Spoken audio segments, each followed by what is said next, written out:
music show, it stays on because of you fools. We've been dancing with the devil way too long. I know it's gone, but get ready to pay your dues. Oh God, come back home. This crazy world is filled with lies and abusers. We need you now before we're too far gone. I hope one day they finally see the truth.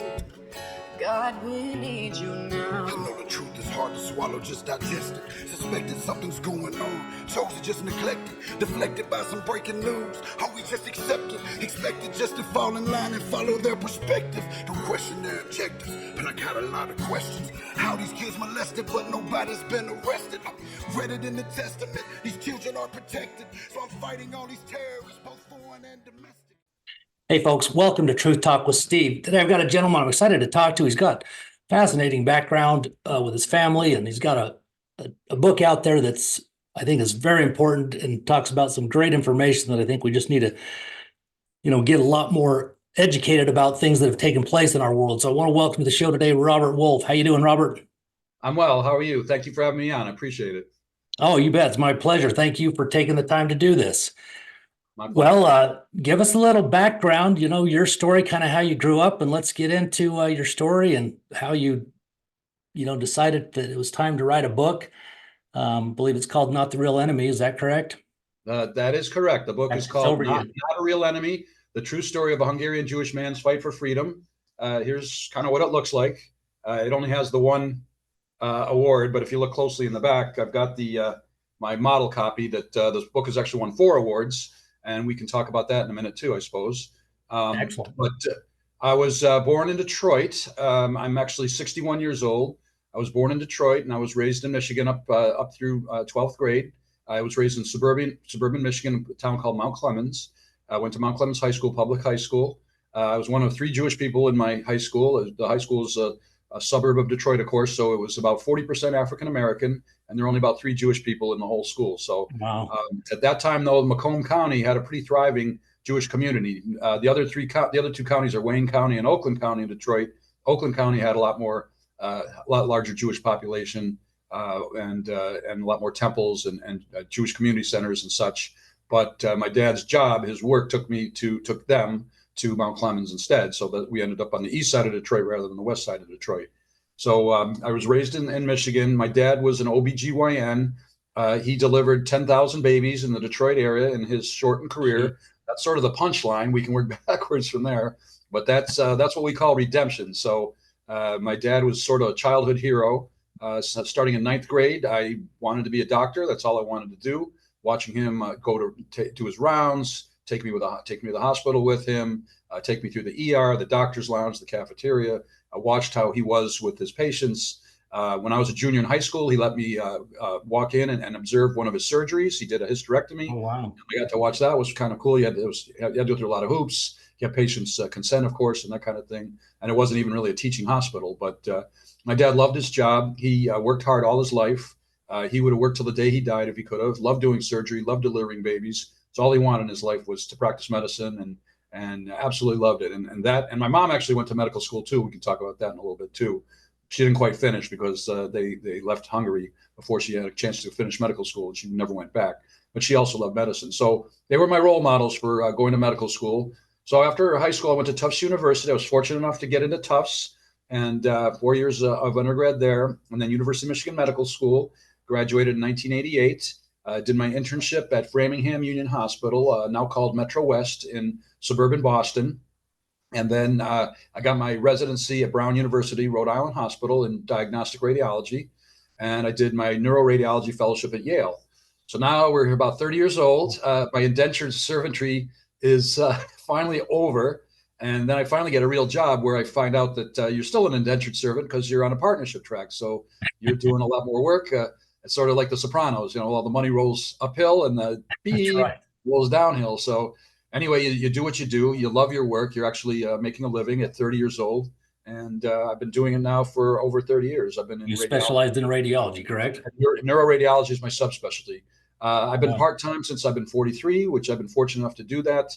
And some of it's been from home. So telemedicine, teleradiography, we're sort of the ones who invented it's been going on for 30 years, although it's definitely evolved into a much more sophisticated technology now. So, and I still practice part-time Wednesdays and Thursdays. I still do some x-rays and ultrasound from home out of Michigan. I'm licensed in 3 states, Michigan, Rhode Island, and Massachusetts. And even though I live in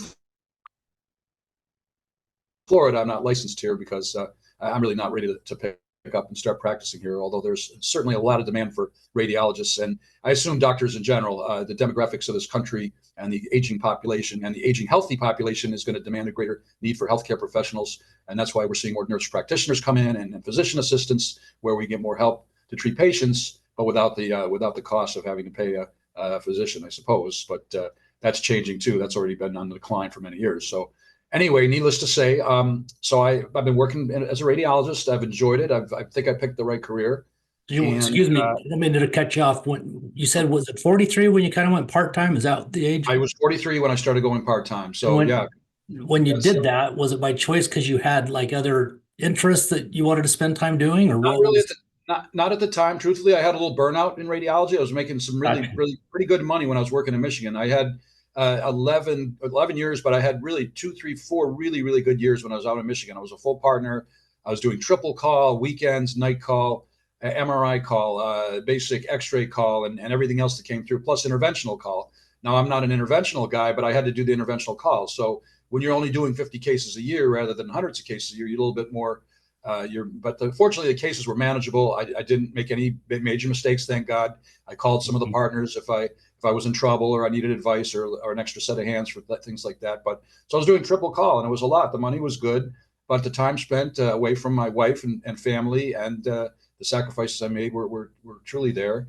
There could be worse specialties for that, but in general, I enjoyed it. I got better at it as I went, but I had enough of the full time and the night call and the weekends. So when I was 43, a former partner, he had moved to an outpatient imaging center, and he offered me, it was 10 days a month for pretty good money, no call, no weekend. So I took it, and that lasted about 4 years. And then I moved back to Massachusetts, back from Michigan, and the thing didn't work out there. They kind of cut my umbilical cord, we'll say.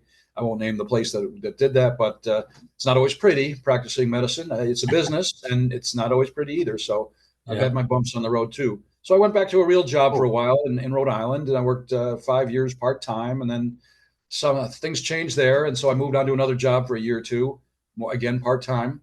And then my mom passed away. So that kind of changed things for me. That was in 2016. So since I mentioned my mom in 2016, we'll go back to the history of the book. Whereas my mom and dad wrote my dad's autobiography in the 70s, pencil and paper to typewriter to computer. They wrote the stories clearly and vividly, as though the events had happened the previous day. They were very sharp, educated people, and there it is. And so I did get to read the paper copy of my dad's book many years ago, but didn't think much of it then. So we flash forward to 1997. My dad passed away, unfortunately, and then 2016, my mom passed away. And a historian friend of ours in my mom's hometown handed me the disc. So my dad's story is now on a disc as an autobiography. And even then, I didn't think much of it because I was so busy taking care of my mom's affairs for a year. And then I decided to retire for a year, finally. And then the same friend that hooked me up with that first job, the first job at 43, we're still friends and former partners. He said he needed help at a different imaging center in Michigan. So if I could work some part-time and doing x-rays and ultrasound, I'm still doing that. That was 2018. So what that did, though, was bring me to the disc. So between cases, I loaded up the disc, and I started reading my dad's autobiography again and said, wow, these stories are unbelievable. Every chapter's got miracles. I mean, how did my dad survive? How did he get through all this? Harrowing events, and the skill, the determination, the smarts, the luck, the hand of God, whatever you want to call it. And so when I saw, and also with the story of anti-Semitism, the background of anti-Semitism throughout the book, I said, wow, this book really has a lot of strong messages in it, and I really want to try to share it. And I wasn't a professional writer, so we're talking 5 years ago now. And I Yeah. converted the autobiography into a biography, and it was pretty good. I try to keep it as with as much fidelity as possible. And then we queried some agents and publishers with little luck, as expected. Most people self-publish now, apparently. Yeah. But then I'm hooked up with a friend or another friend who hooked me up with another author who introduced me to Janice Harper, my co-author, who said if I gave her some time and a fee, she could coach me through redoing the book, or she could help me redo the book. And I said, I'm really not an English student. I'm not a history major here. I'm more into science and math and anatomy. That's what I was trained. But she said she'd help me along, and so she redid the book. So here we are, 5 years later. Well, the book's been released last year, but 4 years later, 20 edits later, and so many different pieces of advice. And the book is just a fantastic piece of work now. She turned it in from just a regular biography, point A to point B, to letters from home and to home, conversations, Oh, wow. parallel stories, converging stories, and turned an amazing story into a book that it's just unreal. And we're getting great reviews still, and great podcasts like this one. And I really appreciate being able to share the word, especially in the background. And when I wrote the book, back then, I didn't think that what's going on now would even happen. I mean, anti-Semitism we talked about, there was always that in the background. But now that we've had this catalyst on October 7th, and now I was climbing a slippery slope, but now I'm climbing a vertical slippery slope. But I love the challenge, and bring it. I'm gonna fight anti-Semitism. That's my charge now, and here we are. And not just anti-Semitism, racism. I have many Christian friends, more Christian friends than Jewish friends. I have Buddhist friends. I have Muslim friends. My college roommate was Muslim. He's still one of my best friends. And so I'm trying to get the word out about tolerance, and let's not let this thing get spiral out of control. Yeah, no doubt. We definitely don't want that. I mean, yeah, my take on things is, regarding the division is it's not nearly as bad as we believe it is, regardless of the issue, whether it's religious, whether it's race. I mean, there's no doubt that's real stuff, but I personally believe it's it's pushed on us intentionally to divide us, because I think when it's all said and done, we're way more alike than we think. But again, that's my opinion. But I agree. No, I love so many narratives that are just BS, frankly. Divisiveness has really been a big part of this country. I mean, another catalyst was, of course, 9/11. Everybody's blaming the Muslims, right? But the 9/11 wasn't Jewish targets. 9/11 was American targets. Muslim people died in that, Christians, Jewish. Exactly. And people do the research and take their blinders off and find out that frankly, it's an inside job. America is the big bad wolf. Well, no pun intended, right? Rob Wolf. Yeah, no doubt. These kids that are protesting at Harvard and Penn, and unfortunately my alma mater, University of Michigan, I'm ashamed to say, thank God, not Tufts. I saw Tufts policy on this kind of thing, and it's a really reasonable policy. And some of these deans and presidents and board members now stepping in, thank God, need to step up and not let this spiral out of control. I don't think some Jewish kid at Harvard should be picked on because of what happened in Israel. It's got nothing to do with exactly. He wants to go to law school or whatever it is, So, and that goes for a Muslim kid after 9/11, or an Asian person after the COVID started. So it's so ridiculous, the ignorance of some people. To blame people from that faith or culture. We have 7 billion people on this planet. We're diverse. Yeah, that's not going to go away. Barring a major disaster, is that what it takes? Is a major disaster for all of us to be cohesive again, to be a population? I mean, exactly. That's so sad. You look at 9/11 and how people united and the change that it made. And, I hate to say it, but I think that's something like that. I don't know what it is. I'm not saying a 9/11, whatever, but we need something to unite us so that we can all come together and see what's truly going on in the world, because we have got to wake up to what is truly happening. Well, I was pleased that it seems that more Americans are on the side of Israel and their plight over the terrorists, of course, because this is a terrorist issue. It's not even these commercials you see. Hamas is not just an enemy of the United States and Israel. They're an enemy of Palestine, because the Palestinians, they want peace too. And I know they've worked hard to get their land. This goes back to 1948, maybe even Well, they've before. been scammed. Yeah. I mean, So I mean, it goes back to the Old Testament. Truthfully, if you really want to dig, I mean, yeah. you go back to the Philistines and Joshua and the Battle of Jericho and the enslavement in Egypt. I mean, we can go way back, but Israel's friends with Egypt now, and actually not that long ago, Israel signed treaties, accords with a couple other Arabic countries, countries in the area, and I think they had a momentum with the peace. So these little inside, it's just like Osama bin Laden, and it's always one guy that ruins it for everybody. It's there are three guys ruin it for everybody: Adolf Hitler, Pol Pot, Benito Mussolini. One guy ruins it for everybody. So, and they stirred up the pot, no pun intended. And here we go again. So, but no, we're going to fight it. We're going to get this book in the classroom. That's part of it. College classrooms. My co-author has a good strategy for alerting some professors, and it's got to be the appropriate query, the appropriate department. It's a 400-page book, so it might be a little much for high schools, but I think it would be great summer reading for certain high schools, and certainly for the Jewish schools, the yeshiva schools that sponsor Holocaust studies, and then of course history departments and tolerance and that kind of thing. And then there's a lot of these subspecialties. There's a lot of students that I see through LinkedIn that that's their specialty is teaching the world, educating the world about hate and how to stop it and how to fight hate and anti-Semitism. And I'm on board in that in my own little way here. I'm not a professor, but I'm a smart guy, and I'm not used to BS either. And I am used to BS sometimes, but I'm not going to tolerate it. And not on my watch.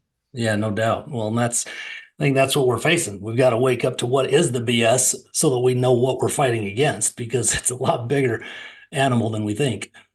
Well, it's scary if I do a book talk or a book signing. I mean, I'm not that scared. I'm going to show up. I mean, I'm no MLK or Malcolm X, but I've got that risk now that sticking my head out that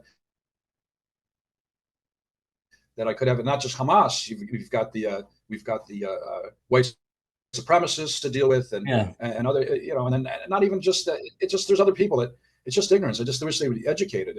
And then it's really sad when we've got superstars, Gibson and Kanye and Kyrie Irving, the basketball player. Yep. I used to like him. I mean, I'm a Celtics fan. I'm a Pistons and Celtics. I like the guy, but as a player. But when these guys, especially African American, I mean, that's disturbing because these were my friends in high school, and even now, I mean, I get along great with everybody. I mean, it's if you don't like me, that's your problem, because Exactly. I play by the golden rule. I work hard, try to be honest with people, live with some integrity. A big theme in the book. It's a big theme in my speech, and I just think that it's deplorable. It's appalling that we need to be so separatist. We need to be so divisive, and it's political too. It's not just race. It's political, and the left and the right, and this country versus that country. And that's the thing. There's so much. I don't want to go down the conspiracy rabbit hole, but the narratives that are fed and inbred into people that continue to just grab on to what they hear and believe it without even asking questions, and digging on things themselves to understand why they think what they think, and that's what we've got to learn, that we got to ask the questions as little kids. We're always bugging our parents, asking them why, and we stopped doing that. And so whatever we expose our to, whether it's the call it what it is, the fake news, the bullshit, whatever you want to call it. But if you're going to sit there and buy into it and never ask questions, then that's the beliefs you're going to grab onto. And education does start at home. I mean, people got to go to school, but it does start racism and anti-Semitism. They start at home. I mean, so we've got to educate our own kids. I have step grandkids, and they all support the book. They're all Christian. And a few have already been to the Holocaust Museum, where my book's on sale, and they've taken pictures, and they've told the people on staff there. I'm in talks with the United States Holocaust Museum for doing a book signing there. I've already done a talk at the Illinois Holocaust Museum, and I'm booked for Houston in March, and I'm in talks with my home state of Michigan Holocaust Museum as well. So there's more of that coming. And this is my first podcast with Through the Pod Match, which I'm grateful and proud to be part of that. And I'm going to book a lot more of those until we run out of interested people. We just got to keep it. And it does start at home. It does start with the parents, of course, and the classroom. Tough with the classroom, like I said. I mean, you'd have a 400-page book would take high school kids quite a while. Right. But college. But like I said, summer reading or if just parents encouraging their kids. And there's a lot of other good books like mine too, through Amsterdam Publishers is my publishing company. And this is all they do is this genre. And they're cranking out about 3 books a month. Lisbeth picked us up bottom of the ninth, literally shoestring catch, bottom of the ninth, last query. And she picked up the book and cool. Said, this is a great book. And so she published for us. And we're still working hard at getting the book sales and generating the word. And awesome. And part 2 is the Hungarian Revolution too. It's not just the Holocaust. So when the Russians, the communists took over after World War II, it wasn't very much better for Hungary. They were repressed. They were in a repressive regime, and the Jewish people were still like second-class citizens. They had restrictions. You couldn't have a Jewish wedding, for example. Jeez. And there's stories about that in the book too. So out of the frying pan into the fire. And through all that, my dad was a 4-time escape artist. So I don't want to tell you the details, but twice from forced labor camp, once as a medical student when he just had enough of and once finally when he left the country in 1956 with my mom after the Hungarian Revolution. And they were frontliners during that war, 2-week war, 3,000 dead, countless injured and refugees.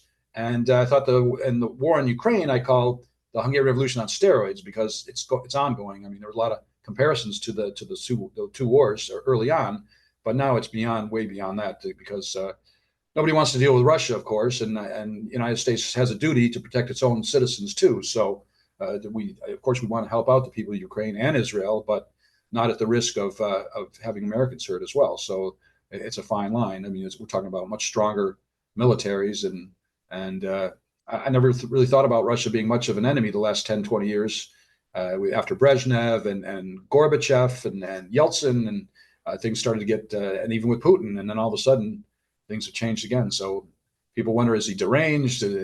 What is his mindset? But in one of my speeches, I talk about how not much has really changed with Russia now since they've invaded. And people are fearful that once, if they win this war in Ukraine, then they're going to be emboldened to start taking other territories. And here we go again. Well, there's a lot of, I mean, I have a little different view on that. I'm not saying I'm right, but there's a lot more going on, I think, than we think. And we need to dig into Ukraine and what really goes on there and what's really been happening there. What is Putin truly doing? Yeah. Did he just go to war for the hell of it? I've heard some people wanted the Russians to win that war because they said anti-Semitism was on the rise in the Ukraine. And well, what did the Russians care about anti-Semitism? I'm not sure. The USS, well, Russia, I should say, I used to say Soviet Union, but Russia, they have their Jewish population, I'm sure. I mean, they're not technically not communist anymore, but I've never felt like they were anything close to being a capitalist or a free society. That's just been my gut instinct. So, we've always been trained in America to think that they are, frankly, the big bad wolf. And I've done a lot of research, and we need to understand who the leadership of our country and other countries truly are, because the things that have gone on in Ukraine, there's a lot bigger picture there, in my opinion, on my research of what's been taking place. And I think time will tell us and history will show that there was some very horrific things taking place there that Putin was dealing with. And, once again, not saying I'm right, but we'll see. Yeah. I can't keep track of 7 billion. All you and I can do is take care of our own selves, maybe our families. That's all I can do. And if I can change the behavior, which, by the way, this book has converted quite a few people's thinking, including my own, which I love to hear that. That's really the motivation behind putting this book out is change these guys that I mentioned earlier. They should read the book. The lady that resigned from Penn should read the book. Somebody just suggested on social media the other day, send a copy of the book to Penn. I said, you know what? I think I will. And Harvard too. My co-author has already suggested a few places, like her alma mater, Michigan State. She sent me the link. I haven't had a chance to pursue that, but we'll. We're doing podcasts in the Holocaust museums and local synagogue and church talks. I've already talked to the Greek Orthodox Church in Arizona, which was really cool, with my Muslim friend. So we had a Jewish guy and a Muslim guy in a Greek Orthodox church. The priest there was one of my best friends since ninth grade. Great. And they bought all the books. And his brother is also a man of the cloth. And now he wants me to come to Tucson. And he sent a letter to the JCC there and the local synagogue, and apparently a rabbi has a radio talk show, and it's like a top 10 radio show for rabbis in this country. So I said, Oh, look, cool. I don't say no to invite me. I don't Heck say no to yeah. anything, unless it's, I'm not going to go to North Korea or Iran, but they're not going to invite me they're not going to invite me, or China. They're not going to invite me for this, but Right. there's enough in the United States. Let's take Well, I care think of our own. everybody should read it. That's the bottom line. Is I think we need to, really be willing to ask the questions and expose ourselves to other things, because let's be honest, the beliefs that we all have are simply from the experiences that we've had based on the people we've been around, the way we were raised, particularly. And beliefs are just beliefs. They're not right. They're not wrong.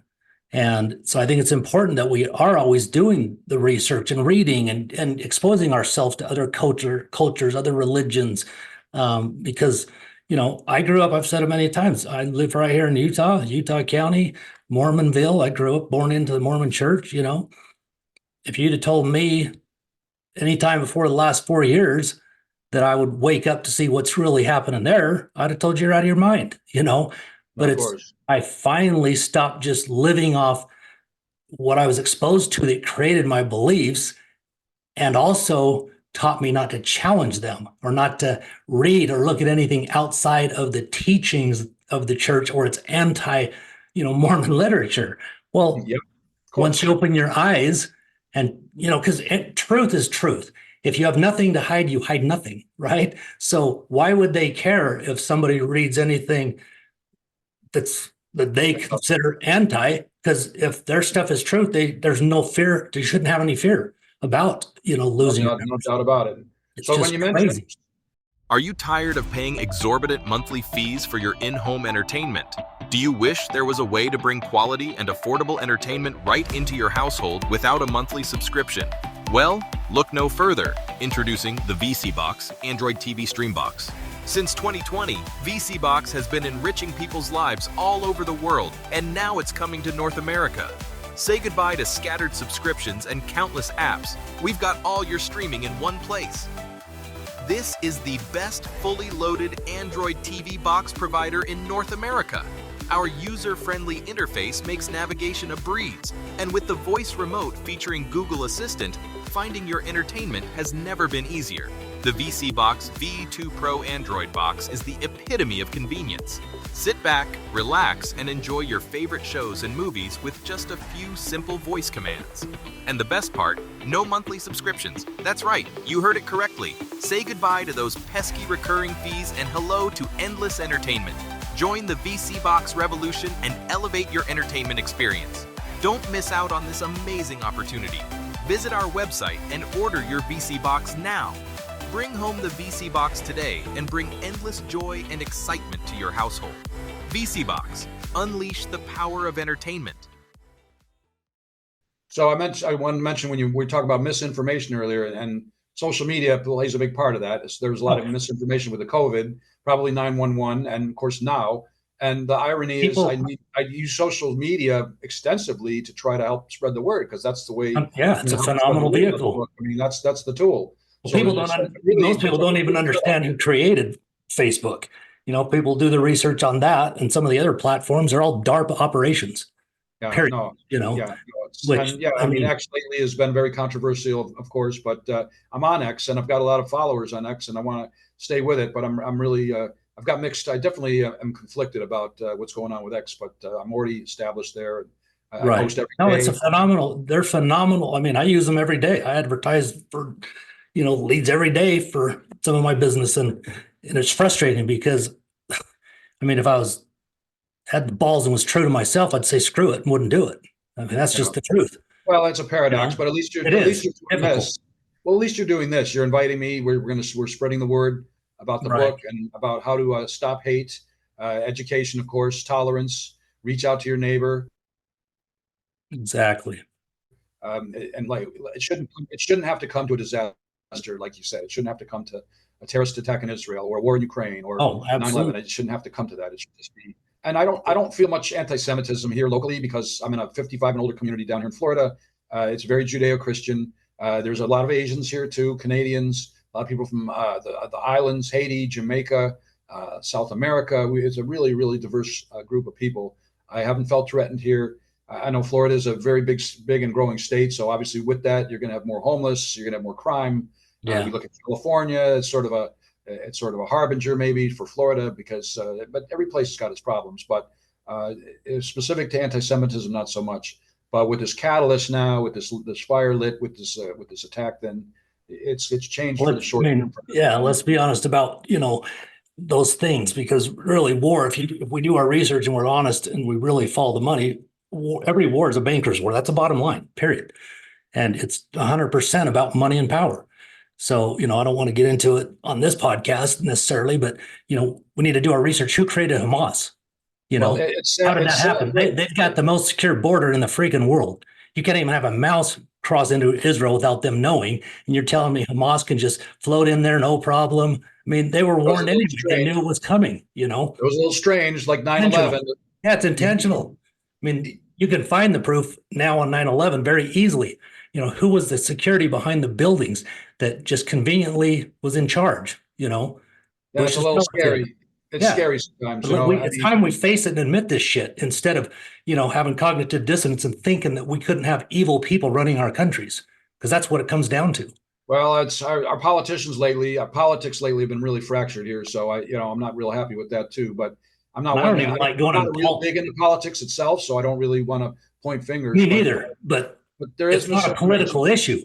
It's a spiritual, biblical issue that we're facing. This is not about politics. I agree with you too. So that brings me to the point that these things, war, and I'm not trying to. Those are man-made. Those are man-made. Those are man-made things. Those aren't dictum. That's not from God. Those are man-made issues. War, racism, hates. Yep. These are interest rates, crime. Those are man-made things. These weren't. It's not in the Bible. It's not in the Torah. It's exactly. And that's the thing. So if there are things going on that maybe we don't know, because of all the, basically we've been enslaved and we're not, we think in America we have freedom. We don't have freedom. Half the crap that they do to us isn't even constitutional, and that's my frustration. Kind of why I've gotten passionate about this is because I've never studied and worked so hard to find the truth, because that's all I care about. And I've done podcasts on here and brought people on that I thought were certain, I guess saying they were true to who they represented, that I found out later they weren't. I'm the first to admit that, because all I'm doing, just like anybody, is just trying to find the truth. And, I think your book is powerful, and we need more of that stuff, because we are not enemies to each other. We're just not. We've been taught that that's it. I mean, forget, who created Hamas and all that. They wanted to do this to start basically World War III, frankly, to create division amongst people. These people have their backs against the wall, and they're losing their way. And that's why I say people need to research what was really going on in Ukraine and what really goes on in America. Why do we have hundreds of biolabs that they claim was all lies and conspiracy theory stuff, but yet now the truth's coming to light? You can't hide it in the darkness forever. Eventually the truth will find the light. And I'm grateful that we're starting to see more of it. How this country is so filled with problems that you can't even begin to list them. Never mind infrastructure and homelessness and crime and gun control, gun laws. But out of the one message, one big message out of my book is the dark world in Nazi Hungary and communist Hungary. It makes one realize when you finish the last page how good we still have it in this country, even with our faults. Now, I'm not saying it's perfect, but that's one thing: is as bad as things can seem here. This book makes you appreciate how good we have it relative to the rest. I definitely agree with that. There were no during the slaughter of the Jews and other races too. By the way, mongrels, priests, homosexuals. It wasn't just Jewish people, but during the slaughter, the persecution, there were no lawyers. There were no cell phones with people taking photographs. There was no court. The only witnesses was the guy next to you or the lady next to you who was about to be killed next. So it wasn't. It's ugly. I mean, and so that's. And when you're reading about my dad, and this happened to me, and a lot of people said it, you put yourself in his place. Like, you can feel his nervousness. You can feel the anxiety. You can feel that need for survival, and you can put yourself in that place. And then you ask yourself, well, how would I survive that? How would I get in? If I did, how would I get through it without PTSD to actually live a normal life and go on and become a physician and be a happy physician? By the way, my dad's demeanor, jovial, jolly. You would never know what he went through with it. You would just. I think men like your father, he sounds like, or I think there's a handful of those type of, well, more than a handful, but that, truly lived and went through things that we'll never comprehend, and they're true heroes, Mentally tough, spiritually tough. Amen. A lot of faith, a lot of hope, so, and that's kind of the bottom line. Inspiring. Yeah. It's totally inspiring. So I'm excited to dig into your book. It sounds, I'm very interested. Well, I hope you do. And, you don't have to tell 100 people about it, because you already are. I mean, you're helping me tell people about it. But if you do find the book interesting, a brief review would be great. Or absolutely, like I said, if you got a local synagogue or church, you want me to come do a talk or a book signing, we can make that work. I mean, I don't say no to anything as long as it's reasonable. Awesome. So far, I haven't said. I might be invited, by the way, to a California Holocaust museum. I've just been told. That's awesome. Newport Beach. That is awesome, because that's the epicenter of. We've actually got books on sale in some of the Barnes and Noble over there. Of course, it's on sale at, which I should mention, and I should mention at the end of the podcast, that the book Not a Real Enemy by Robert J. Wolfe, MD, is on sale at Amazon, Barnes and Noble, Walmart, and also the United States Holocaust Memorial Museum in DC, and the Illinois Holocaust Museum in Skokie, Illinois, near Chicago. So, and hopefully more places as we go along. So, that's fantastic. I'll make sure to put all those links directly to the book in the show notes. So that'll be great. I did, yeah. I sent you a lot of stuff, I suppose, but I saw the email, but it'll have all that in the show notes. Sounds good. And people can reach out to me anytime. Send me an email. Send me a note on my website, YouTube channel. YouTube channel's busy. I've done 17 TV interviews about this. I've done 20. Cool. You're probably about my 21st podcast interview about this. I've lined up another 4 or 5 in the next couple of months. I've got Houston Holocaust Museum in March, like I said. I'm going to New York City in September to meet the fellow Amsterdam Publishers authors, and maybe I can procure a talk when I'm out there in September. I'm on the wait list at the New York, the Jewish Heritage Museum in Manhattan. They've got a lot of people that they're interested in having come speak there. So there's a lot of interest in the subject, and there's a lot of people that are have a lot more expertise in this area than me. But my expertise is what my parents went through. And actually, I mean, you got firsthand. Yeah, I mean, that's powerful. I mean, you can't right. And like a friend of mine once said, if Dad said that that's what happened, then that's what happened. Because you talk about truth and integrity. If he didn't teach me anything else, then that was one thing: honesty, integrity, and lack of avarice. Don't do it for the money. He used to say about medicine. Do it because you love it. He's so. That's cool. It's really no, I mean, and that's the whole point of it too. Is but anyway, in Hungary, everybody knows about Pearl Harbor and the bombings in London and Normandy and Midway, the Battle of Midway in World War II. But not a lot of people know about Hungary or Czechoslovakia, then Czech Republic, Poland, but even more about Poland than Hungary. So there's a little bit about Poland in the book too, and it's not pretty. The Poles probably got it as bad or worse than anybody else.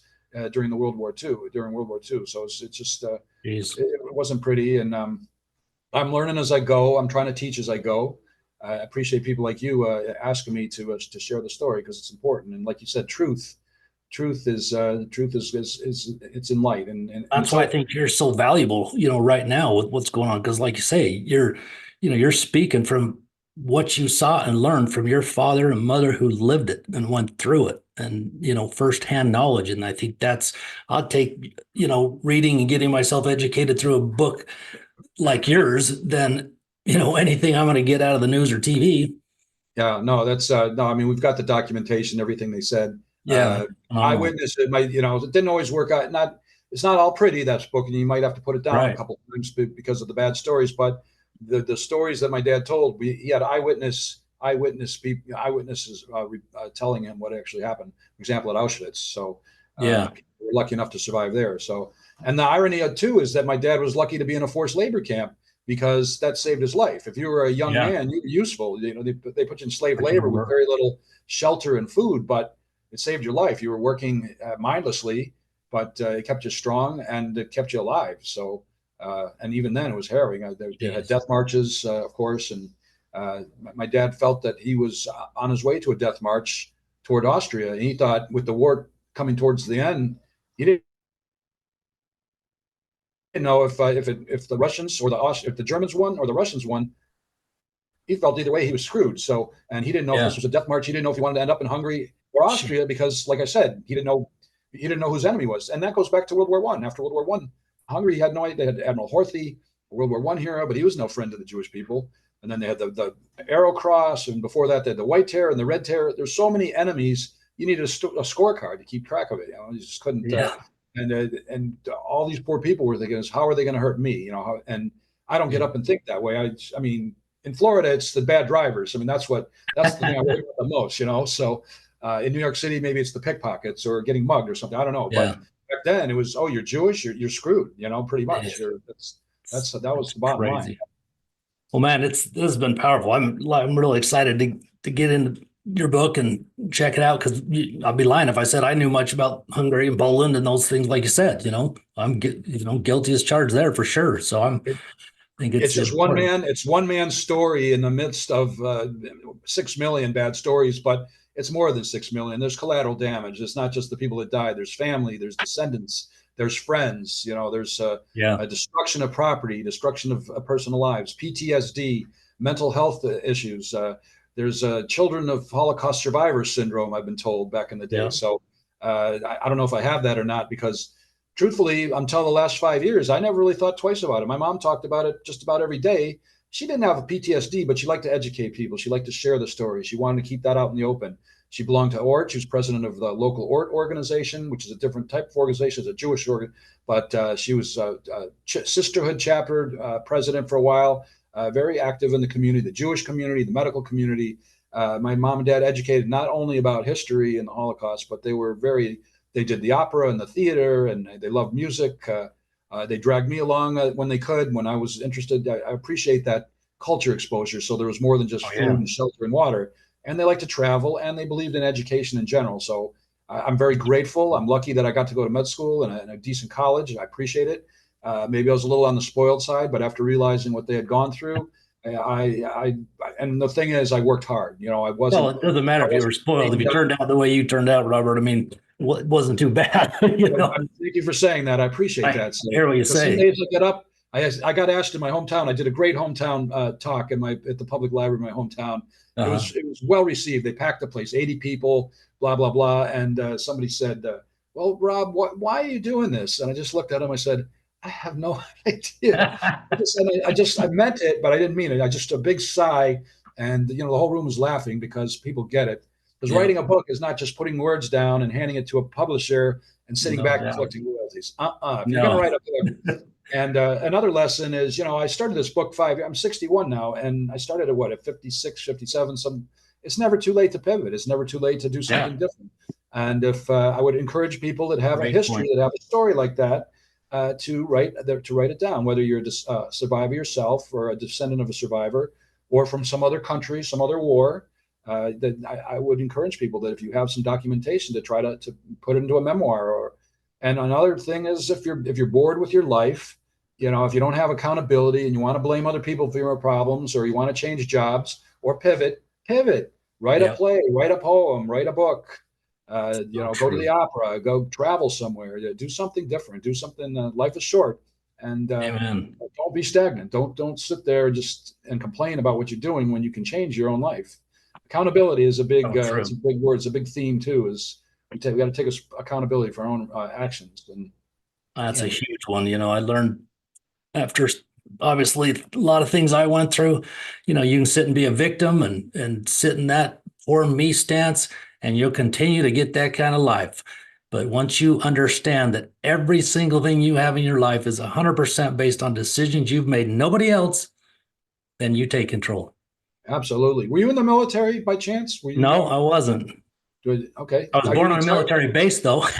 My dad was a dentist in the Air Force, so he wasn't like, you know, he's just on the base in Victorville where I was born. But Well, thank you for thank you for the service. Thank you, family, for the service. I mean, it all counts. I mean, you don't. It's not just the military, police, first everybody, nurses, radiology technologists. I'm sure to thank them because if I'm working hard as a radiologist, I've got people around me working hard too. So if the ER is busy, that's a lot of people that are busy, including the radiologists. So and I thank them all. It's but our military, of course, too. And I do thank our good politicians, our good mayors, our good government. And there's plenty of good people out there, but there's plenty that way more good than bad, certainly. I mean, I'd like a little younger for one thing. I mean, people that know a little more about the internet and Bitcoin, if that ever becomes a real thing. I mean, apparently it is. I'm skeptical still about it, but another man-made thing that the older investors are snuffing. They're not happy with it, and I understand why. It seems like a scam sometimes, but maybe it will be, maybe it won't be. I don't know. But the point is, you need younger people that are more tech savvy. Technology is evolving rapidly. We can't just be. We've got to keep up with the times. Our defense, our healthcare, our immigration issues, population control. Whatever you want to call it. I mean, it's too much. I wouldn't want to do it. I mean, that's too old. It's hard enough trying to spread the word about a book and an important subject, let alone run for president. It's just not. No doubt. Can't imagine. Yeah. Well, man, this has been such a great time, Robert. I appreciate it. So tell us again where people can find you. Your website, is it Robert J. Wolf? Is it MD.com? It is. So yes, my website is robertjwolfmd.com. I've got a YouTube channel, Robert J. Wolf MD. If you want to watch, there's short and long videos. I've got some podcasts. Like I said, a lot of TV interviews, a couple of personally done local videos that I've done, video intros, about a minute long. So you can pick and choose. I've got a nice 5-minute I did with 𝐸𝐷 from LinkedIn. It's a nice 5-minute interview, really, really good. And I've got a longer one with this local guy, Carl. It's about 35 minutes. Very well done, just like this one. It reminds me of this interview. But then my book is available. It's Not a Real Enemy, The True Story of a Hungarian Jewish Man's Fight for Freedom. And it's available at Amazon, Barnes & Noble, Walmart, the U.S. Holocaust Memorial Museum in D.C., and the Illinois Holocaust Museum and Education Center. So, and you can get it all online. If you Google Not a Real Enemy, or if you Google Robert J. Wolf, MD, it'll come up. You'll see this big orange book pop up for me, and usually a blue shirt, my favorite color. Honolulu blue, like my Detroit Lions. Awesome. Well, man, thank you so much, Robert. It's been a pleasure, and I really appreciate your time. I know you're a busy guy, so thank you very much. And thank you, Steve. I appreciate it, and appreciate your time. And, my pleasure. Please stay well and stay in touch. Thank you so much. Amen. Well, happy holidays and Merry Christmas, and I'll be in touch. Same to you. Appreciate it. Okay, take care. Hello, I'm Mike Lindell, and I'm here to tell you about my new product from MyPillow, towels that actually work. Watch this absorbency test. Here's another towel that we randomly went out and bought. Here's one of my towels with the nice design. I don't know if you can see this, but you could line a swimming pool with this. This is crazy. Get rid of it. Towels that actually work. The new MyPillow towels are exclusively made with 100% USA combed cotton with proprietary technology and with maximum absorbency. They dry you faster and are guaranteed to work. I'm interrupting this commercial right now. Retailers have canceled MyPillow. And to thank you for all your support, I'm going to pass the savings directly on to you. Go to MyPillow.com to get deep discounts on all MyPillow products. For example, you get my dog beds for as low as $19.99, or for a limited time, you can get my 6-piece towel sets, regularly $109.99, now only $39.99. The lowest price ever with your promo code.